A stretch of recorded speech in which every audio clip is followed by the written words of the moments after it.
financial argument. Follow us on YouTube.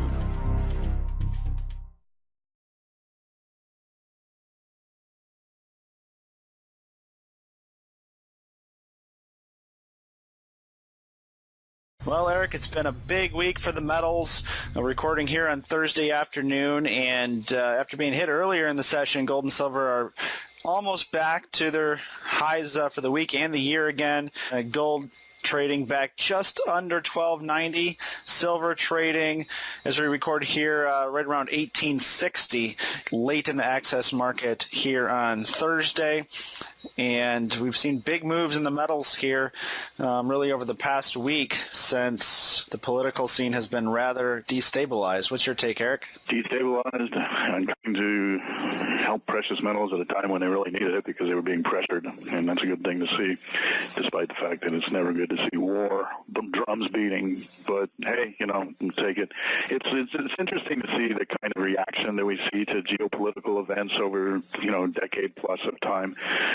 This entire bull market spans since 2000 through fits and starts and whatnot, but one thing has always been consistent is that anytime the threat of the U.S. dollar and U.S. bonds as being perceived as a safe haven asset of choice comes under any kind of challenge, whether it's geopolitical events or whatever. I mean, even our listeners think back to what happened after Brexit.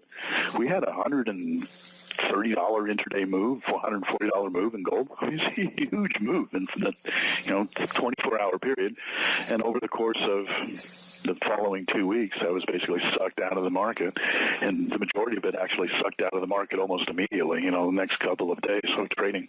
We see this over and over and over again, where we have major catalysts that are nothing but positive influences for gold under normal economic rules and market rules, and then, lo and behold, we're seeing China move 150,000 troops to the North Korean border. We see Trump lob 59 cruise missiles, potentially even killing Russian servicemen. I mean, the kind of geopolitical events that normally you would assume are going to be major sustained catalysts for gold are attacked, and we can see that happening this week. Earlier this week, we saw another example of these really whacked out, totally bizarre things going on with the London PM fix. Gold closed at the London PM fix $13 below the spot price. And that's not supposed to happen. That's a complete market breakdown, and it broke down because the manipulators broke it. And we don't see any discussion about this in the press.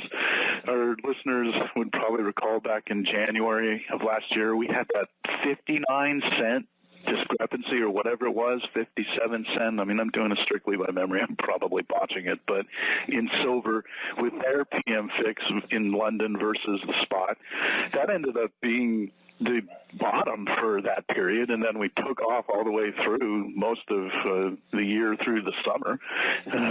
We were talking earlier about how it probably peaked out around July when we're checking out the charts before the show last year. And this is prima facie evidence of outright manipulation. These kind of things are not supposed to happen. It's a complete in-our-face breakdown of the market, and it's not an accident that that's happening this week in response to trying to keep the lid on precious metals. Gold is still resisting. I mean, today we are recording on Thursday. Gold going into the London PM fix also saw a downdraft, and then it's recovering as we go into the after hours and get ready for Friday's trade.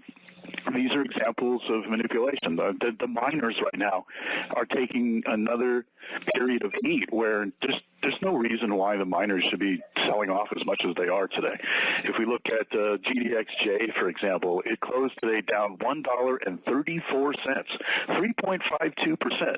I mean, yes, the regular equity market is under pressure, but gold and silver have been performing fantastically for the last couple of trading days. So, this is an example of where the cartel tries to go after leverage points where it's not as hard to manipulate. And I made this argument a couple of weeks back when we began the cycle of seeing gold pushed below 1260, and it was the miners that led that action. The cartel was trying to go after sentiment any way they could, and I think that's what we're seeing today and throughout this week too, in just capping efforts. So, the market is strong. And we have international demand, physical demand as well, too, and a lot of hedging going on, despite the fact that in North American markets, it seems like the stacker community isn't, snoozing. I think that has more to do with economics and buyers' fatigue and the market being largely already everyone wanting in, being in. There's very different pools of investors when you compare the stackers that buy coins from SD Bullion versus the paper traders on the COMEX and the whims that motivate each. So overall, the market is holding up and it's responding well to the kind of forces that one would expect to see move metals upward. But we still see all of these examples of the cartel trying to keep a lid on things, keep momentum down, keep people moving into U.S. bonds and protection of the dollar versus other forms of safe haven asset buying. So, Eric, what's your take? I mean, if we don't see World War III or even just a massive regional conflict in the next week here, are they going to be successful in walking gold and silver back down and erasing all the gains over the past week? Or do you think there's other fundamental reasons involved in the move here over the last 10, 14 days? At best, I think we're probably going to go horizontal if they're able to keep momentum contained. But given the context of the decline that we already saw earlier in this year, where, going from a couple of trading days before March all the way down to mid-March or so, that decline was pretty substantial. And I think that took a lot of the speculative froth out of the market. This week we saw, a couple of days where there was a huge amount of gold new contract issuance on the COMEX, which is soaking up the new buyer demand that's coming into the market. So they're trying to slow all of this momentum, and we can see it. But the momentum is coming at a time when the U.S. economy is stalled. We have the Trump tax cuts that are missing in action. The infrastructure spend is something that's convoluted. People who were looking for this giant reflation trade coming on the back of the United States with all of the reforms that people were excited about when Trump was elected is now just a big black cloud. I mean, there's no certainty whatsoever. It's part of the reason why Trump actually launched this attack on Syria, is because his domestic political prospects are really quite horrible, and so it's a wag the dog kind of event. We should probably speak a little bit about what happened, too. It looks, as far as best I can tell, looking at what respected intelligence analysts and respected journalists who have their ear to the ground when it comes to active service intelligence sources, people like Philip Giraldi, ex-CIA, Ray McGovern, former briefer to U.S. presidents. I mean, he's briefed 4 presidents and served for multi-decades in the CIA. People like him and their sources have come to pretty well a consensus that this was a depot that was managed by Jabal al-Nusra, which is now having been renamed twice, but they are an al-Qaeda affiliated group that has worked with like kitchen-based sarin and other gases and chemical weapons that they've been able to procure through their sources. And it looks like that this was a depot that was a hit that Syria's jets were not aware that it actually had these chemical weapons in it. So we've had this, propaganda front where Trump is meeting with President Xi in China the very day that these attacks were launched. And apparently, according to an interview that Trump did with Maria Bartiromo on Fox News, he was having dinner and Xi and Trump were enjoying a nice big fat chocolate cake when Trump turned to him and said, well, we just bombed Syria, so you better take what's going on in North Korea seriously. That was the subtext of the message. So, I don't know. What's going on now is so loopy and so lacking of focus in the Trump administration that I think just the overall confidence in markets is reflecting this too. And stock markets rolling over, the economy is weak, the entire domestic program that Trump launched his campaign on is now open in question, and so this reflation trade is it's fading, and this is going to end up feeding into that whole scenario of the second quarter, maybe in third quarter spilling over of a stock market correction I've been talking about for the better part of a year. So that should help precious metals. People are going to want to get into alternative assets when this illusion of the inflated financial assets becomes better understood by more people.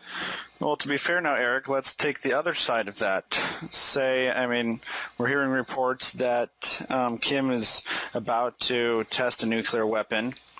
Well, let's take the other side of that. If we see any escalation of conflicts, any more attacks in Syria, or any more escalation in North Korea, whether that be the North Koreans detonating a nuclear bomb, or any U.S. actions, whether that be economic sanctions or military actions here.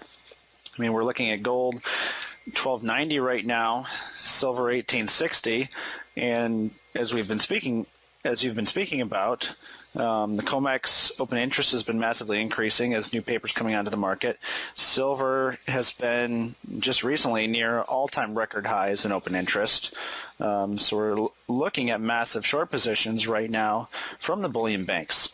So let's take the other side of it. What happens if suddenly we have an escalation crisis in North Korea and gold jumps to $13.50, silver jumps to $19.50? Are we looking at potential where you could see a short squeeze, really just due to the fact of their attempts to cap the move over the last couple of weeks here? Yeah, absolutely. I don't buy into that whole notion of a market signal failure, giant short squeeze, breaking the COMEX on, over the decade plus that people have speculated about what will happen in the end game. That has been one of the working hypotheses of people within the alternative asset community. I don't think that's going to happen because COMEX can just simply be closed, or, the force settle with cash settlement and do that for a week until things calm down. They can do anything they want, basically.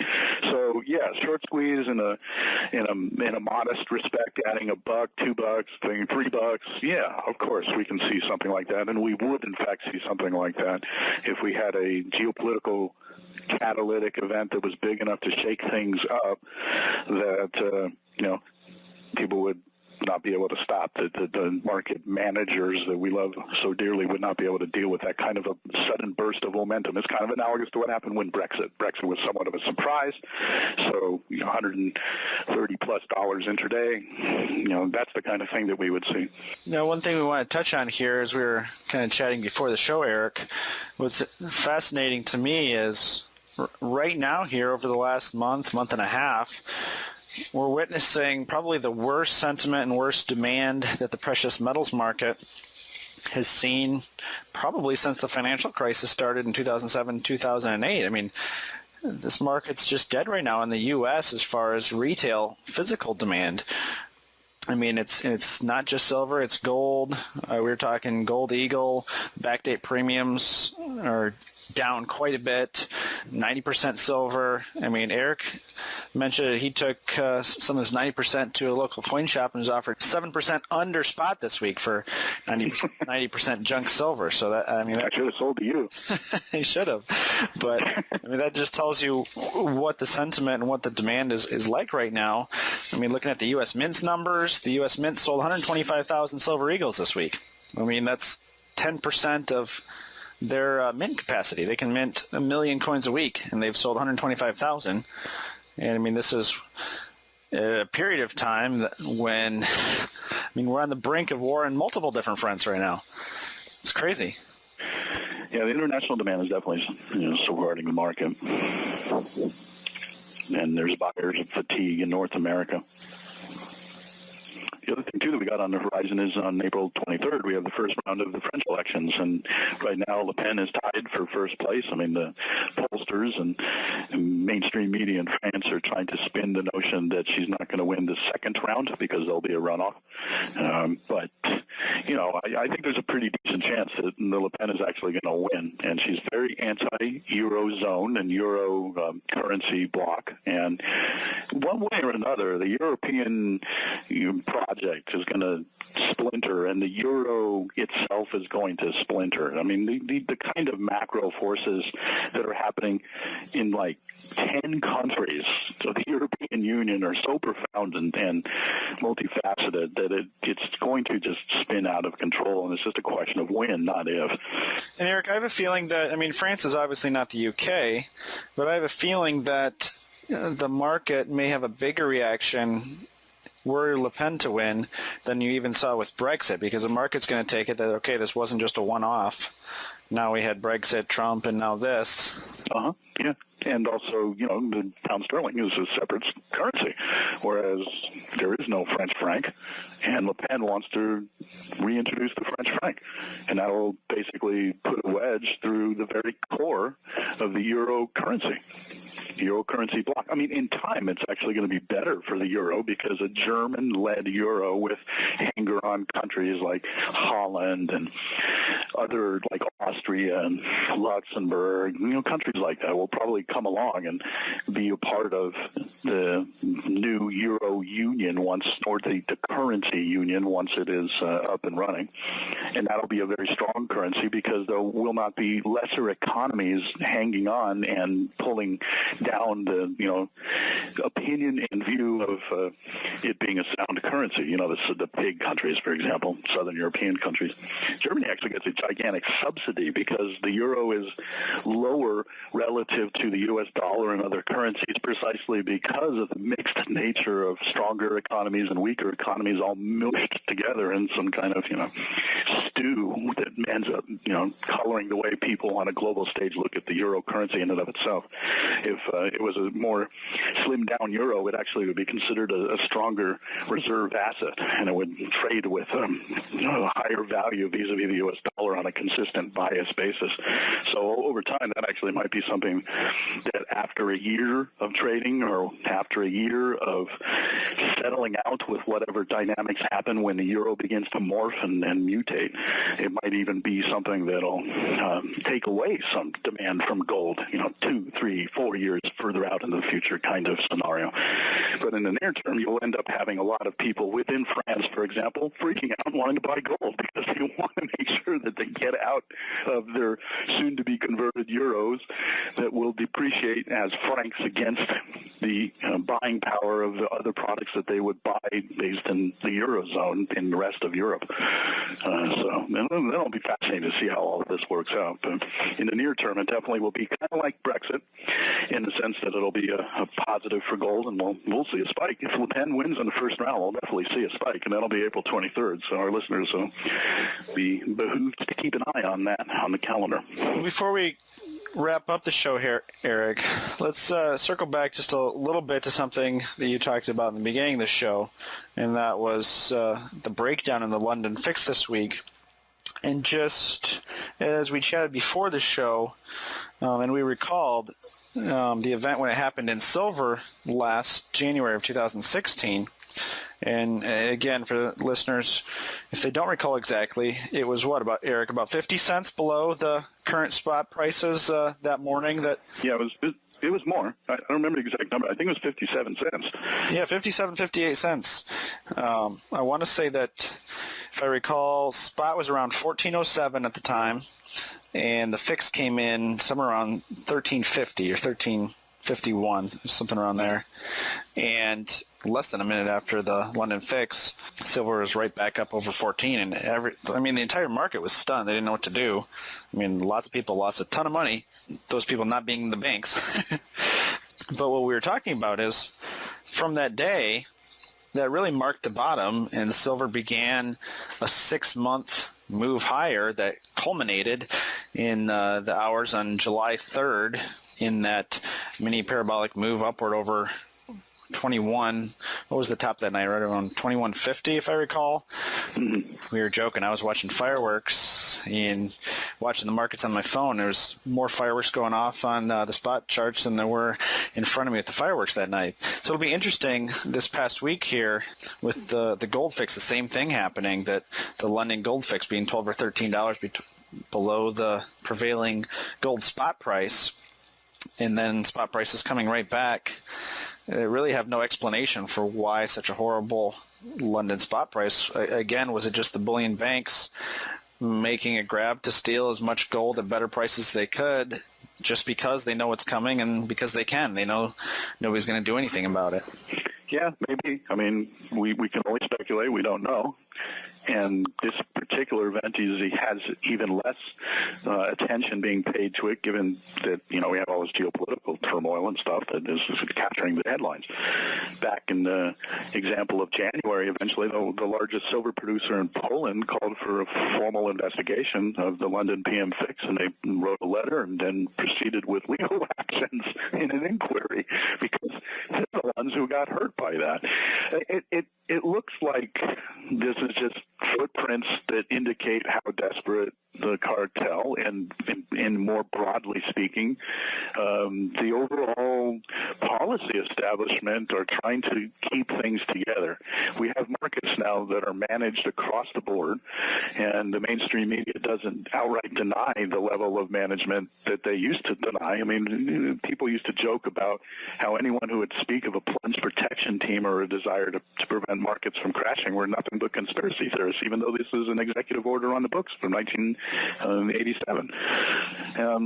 Now we have markets that are openly managed and discussed in press conferences by central banks where they talk about how much they're going to buy or what they're going to do above and beyond management of interest rates. And some of the biggest traders in the world are in fact central banks. The central banks have become the largest hedge funds in the world, and they manage their books not because they want to make profits, but because they want to protect the banking system and they want to manage the economies.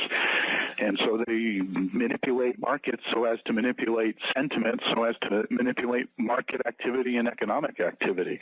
And they continue to add on more and more management efforts every time something breaks or things begin to fray around the edges. We've had the central bank, the Fed, trying to raise interest rates with forward-looking efforts on the FOMC. Every year they publish what they're planning on doing, and they do this on an ongoing basis throughout the year too. And it's a joke when you look at what they've been saying for the last 5 years in terms of their targeting for normalizing the economy and whatnot. It's been a complete and total failure. The Fed has been unable to manage anything that they do according to what they claim that their outlook is going to be. If they were going to be graded on performance, they get a fat F. And at some point, this whole sentiment backing up the powers that be is going to fall apart. And I think we're seeing that fray right now. People are very nervous about high asset valuations across the board. And now that whole reflation trade thesis that we spoke about earlier in the show is being second-guessed by, the majority of people in the markets, that's pretty scary stuff. It should coalesce to see stock equity prices down, bullion up. And I'm looking for that in the next months. I think it's going to happen in the next quarter or two pretty concertedly. All right. Well, we'll keep our eyes on that as well as the geopolitical scene, and hopefully we'll get through the weekend and next week and the next few months here without any